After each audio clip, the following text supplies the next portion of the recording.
we welcome in Emily Kaplan from Chicago for another edition of Hot Topics. So, Emily, we have a lot to get to, but let's start with injuries. Both Tkachuk brothers have not suited up for their NHL teams since Four Nations. What's the status on Matthew and Brady's timelines? Well, Arda, let's start with Brady because that one is less serious. We know he was not 100% in that final against Canada. And when he got back to Ottawa, I believe their approach was, okay, let's get him to 100% so he can be healthy for the stretch run. As you saw, they're chasing for a playoff spot. So maybe he misses another game, but he's really close. I expect him back sometime in the next week. Meanwhile, Matthew Tkachuk, the Florida Panthers have not provided an update yet because they just don't know. But again, this one is more serious. Paul Maurice said he's going to be out at least the weekend. I expect him to be out much longer than that. He's getting second opinions right now, seeing a lot of different doctors. We know he was in New York this week to be on The Tonight Show. I do believe he was meeting with a specialist there. Because this is such a serious injury, they just want to make sure they get it right. So hopefully we'll get an answer sometime next week. All right, let's talk about the top team in the East. Ovechkin chasing history. The Capitals might be chasing a cup. What's their approach to the upcoming trade deadline? I think that they don't want to tinker just for the sake of tinkering because this team has been so good. We know they have 8 unrestricted free agents, including Jacob Chychrun and Charlie Lindgren. And they have been talking to some of those camps. Like, I know Jacob Chychrun, there is mutual interest there. I don't know if a deal is going to get done on March 7th. Doesn't sound like they're close. But even still, I don't expect them to trade away any of these players because, again, they don't want to mess with the magic that they have. But they do have Ethan Bear in the minors right now. He's been playing very well in Hershey, and I do believe they've given him permission to try to find out if there's another NHL opportunity for him. They'd love his depth, and they'd love to keep him, but they also don't want to block him. So that's one name to keep an eye on. This is a story I cannot believe, Emily. Lots of chatter about Mikka Rantanen potentially on the move again after being traded to Carolina just a month ago. What more can you tell us? Yeah, there's a chance, especially if they double retain his salary. That'd be very attractive to other teams. But here's what I can tell you about what's going on behind the scenes. Mikka Rantanen has viewed this as a 2-step process. 1, do I want to stay in Raleigh? And 2, what would that contract look like in Raleigh? And from what I understand, he's still on step 1, just still processing it all.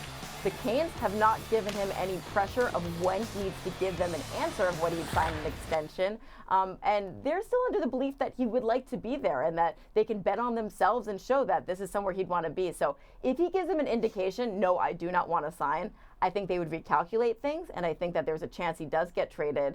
But if they're still in this area, I think there's a good chance they hold on to him. Again, bet on themselves and hope they can re-sign him after a great playoff run. So we'll have to wait and see. Meanwhile, another name at the top of many people's trade boards, Brad Marchand. Here he is earlier this week about his immediate future. I've always planned on playing here my entire career. That hasn't changed. They're aware of that. I think everyone's aware of that. It's a gift to be playing for this team, and it's I take a tremendous amount of pride in it. That's always been the goal. The Four Nations champion is a free agent after this season. What's the Bruins' approach with their captain?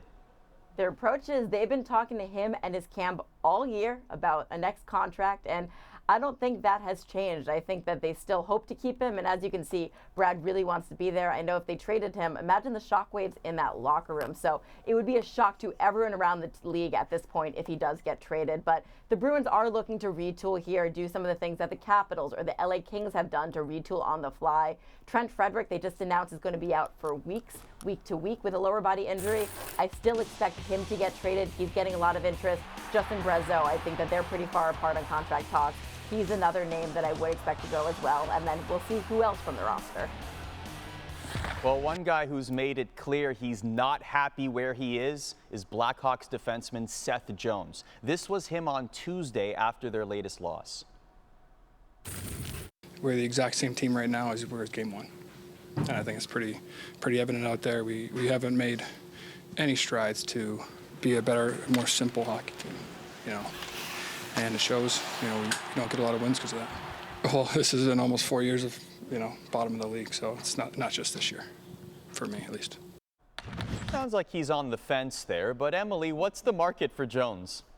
Yeah, so Seth Seth Jones, I think, would like another opportunity, especially to play for a contender, but he controls his destiny here because he has trade protection. So there are teams interested in Seth. Is Seth interested in those teams? And the teams he wants to go to, okay, well, are the Blackhawks going to get a fair return for him? Because they're not necessarily dying to trade him. From what I've heard, Kyle Davidson would prefer to have young roster players or players as part of the return. They've collected enough draft picks and prospects at this point. But because this would be a massive deal, I think there's no guarantee that he gets traded in the next week. Typically, some of these deals are easier done over the summer. So we'll see. Nothing says college like a road trip.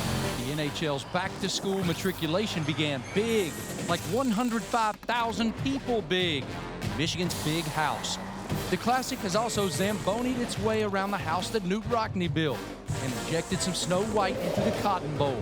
Meanwhile, the Stadium Series has rolled through Golden Gopher country, sailed through Navy, landed with Air Force, and packed them in NC State.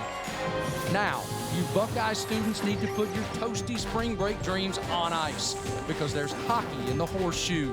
Blue Jackets, Red Wings, a team from Columbus versus a team from Michigan. It's like Thanksgiving all over again, only now the turkey is frozen solid. Those were the dulcet tones of Marty Smith, who will be there at the Ohio Stadium as you see it getting ready for the 2025 Stadium Series, the 43rd outdoor game in the National Hockey League.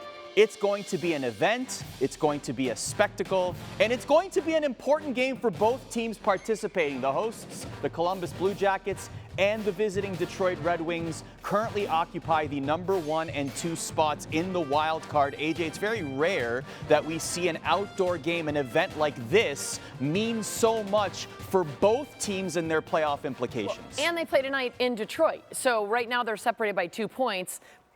I'm sort of hoping, I'm not rooting for one team over the other, but I hope Columbus wins so they are dead tied going into the Stadium Series. But it's so incredible to have that spectacle, see what's going on there, and then know that those 2 points are critical. Yeah, and we have the 2 players that have played the most outdoor games in NHL history, Patrick Kane going into his 7th, and James Van Riemsdyk into his 8th, playing with the Columbus Blue Jackets. It's going to be amazing. And I love this is a great detail, by the way, the Stadium Series right here. I know, that is good. That is good. That's great. Yeah. Although you got to wonder, you got some of these guys that obviously some Michigan alums out there, right? So, and I don't know, I just wonder how they feel about that, even if they're playing for Columbus right now. It's going to be interesting. Big rivalry.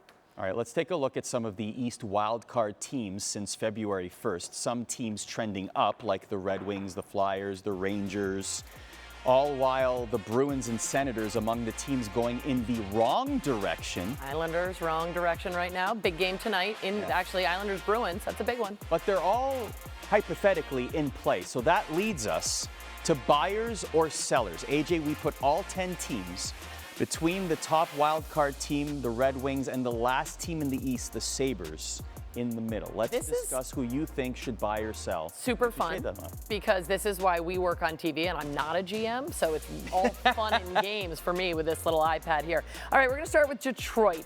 I am definitely saying that they are going to be buyers. I love them right now. I think that it's so exciting. It's great for the league, great for the fans if you get an original 16 back in the playoffs after a huge layoff. I think they need right now they got Sider, they got Raymond, of course they got Dylan Larkin coming off a huge formation. So I love the way they are. They've got some injuries. Andrew Kopp injured, so they maybe are looking for another center to try to fill them out. But I just think that, and by the way, I didn't even mention Patrick Kane. You did, but I think that they're doing really well. So I like that.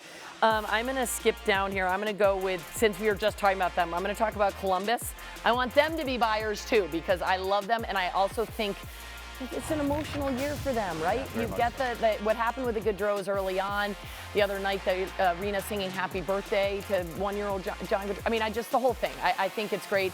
I love the way they're playing. Werenski has been on a tear. You got Fantilli. Of course, you've got Kirill the Thrill on a scoring menace right now. So I really like them. Okay, so now we got to go New York Rangers. I know they've had an up and down season. Lately, they're on the up. I'm putting them cautious sellers, but I don't mean to blow it up. Maybe they're not going to win the cup this year. I don't think. So, you know what? Sell a couple pieces. They've got some injuries now, Fox, Keandre Miller. So maybe try to push for the playoffs, but build for next year. That's what I'm calling them, cautious sellers. Is that a term? Is there a column for that? Yeah, sure. Okay. Cautious optimism, cautious selling. Okay. Sure. Flyers. I think Weeksy was saying buyers. I'm going to call them sellers too. And I think that it's the same thing. I like the way that they're building. I like the way that they're playing. I still think they need a couple more pieces to be really in contention. Yeah. Montreal, let's call them sellers too. I think that they've got a lot of good pieces. I love Patrick Laine, but I think that's good. Ottawa Senators. A lot of young players on them. Yeah. You know what, Sens? You and I were talking earlier, and Megan Kelly, I was saying buyers. I'm calling them sellers right now. Okay. I think that I think Brady Tkachuk's they got to build around him, right? Yeah. He's a great leader. He's the emotional leader of that team, especially coming off of the Bash Brothers of the Four Nations. Linus Ullmark's been great. I think that they can build around that too. I think we need them to get better, yes, and they're going to get there. So again, sell for next year. There's a lot of hockey fans that would love to see them sell to Matthew to be on the same team. Oh yeah, that would so be. the Bash Brothers can reunite. Yeah, I don't know. Let's bring Brady south of the border. Just saying. Okay, this is going to be hard too because now I'm looking at the 4 we have left. Where's Boston go? I'm saying Boston is going to be a seller. Oh! I know. I don't know. My kids are not going to like hearing that. I think that they're in trouble right now. I think that they need to reset. I don't think anyone's going to a full rebuild, by the way. I think it's all just these little tweaks. Okay. Pittsburgh, we already talked about. The Islanders are Any tough. other buyers from this list? By the way, these are the two wild card position teams right now. I know. I don't know. This is why I'm not a GM, right? By the way. Right now? I know. There's not enough room. Just pack it in. It's over. I know. I just think. I'm just kidding. The Islanders, I don't know. It's going to be interesting with them because I do think Brock Nelson's a hot commodity, but Lou does not like to sell. So, you know what? I got faith in their core. I do have faith in them. So we'll see what happens in the next 8 days. Your phone's going to be ringing off the hook for GM opportunities. For more on the trade deadline, my partner on The Drop, ESPN's NHL postgame show, Greg Wyshynski, wrote a big board for the NHL Trade Deadline, including tiers such as shocking possibilities, elite pending free agents, 25 and under, and more up at ESPN.com right now.